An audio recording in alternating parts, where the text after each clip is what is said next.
Ulitin mo daw yung sinabi mo kanina na yung binibidyohan ka para may record. May record kami, i-record namin. Han, Oh, yung tungkol dun sa affidavit na, sino ba may gawa nun? Ikaw o sila? sila. Ina-record na wala. Sabi-sabihin? O, sabihin mo ko lang ano nangyari doon para may record namin. Yun nga, binidyoan ako ng nakaraang araw.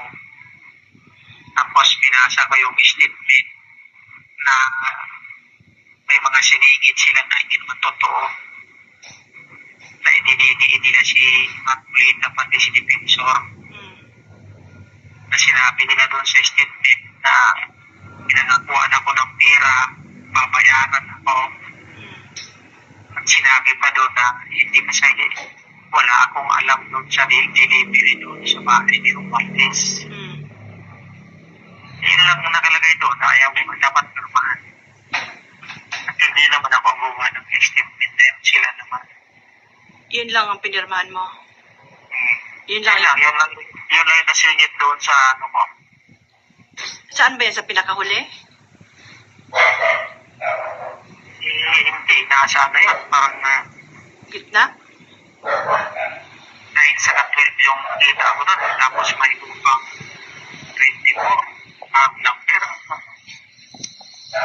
Ba't ang haba naman? Sila gumawa eh. Pero yung affidavit mo nung una, nandun pa yon. Wala yun. Ibang Bago. version yun. Bago na yung Ay, ginawa. may ginawang panibagong affidavit para basahin mo. No, pinangako naman sa'yo nung una, nung pinirmahan mo, hindi na ilalabas yun. Sabi nila, hindi lalabas. Bakit ka pa nila pinabasa? Anong sense nun? Hindi ko alam kung ano. Idadalhin daw sa korte para mawala na yung kaso ko.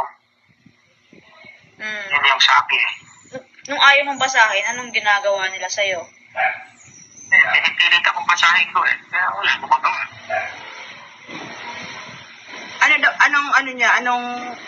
Anong kapalit? anong kapalit ng pag hindi mo binasa? Para daw manahimik na kayo. Wala nang maggugulo dyan sa inyo. Wala naman ang gugulo sa amin, Han, Kaya nga. sa totoo lang, Han, wala nang gugulo sa amin. Sila lang ang nanggugulo sa amin. Sila ang gumagawa ng ng paraan para manggulo. Sila nananakot sa amin eh. Kaya sabi ko sa iyo nung nakaraan. Gusto ko nang gulong-gulo na yung utak ko eh. Hindi na ako makatulog-tulog. Mag-ano ka muna, bago ka matulog, minom ka muna ng maligang na tubig.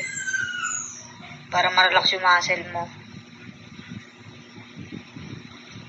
Anak. Pag sinabihan ka na palabasin ka dyan, mag-text ka sa akin ha.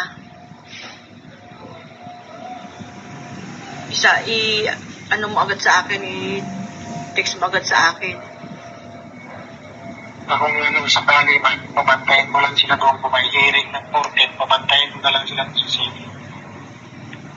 Babantay talaga sila doon. May isa sa loob, may isa sa labas. Tatlo yan, tatlo daw.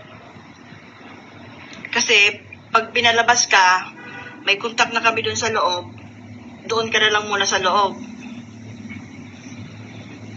Hindi ka na lalabas doon. Hindi ko alam mo, plano nila sa akin eh.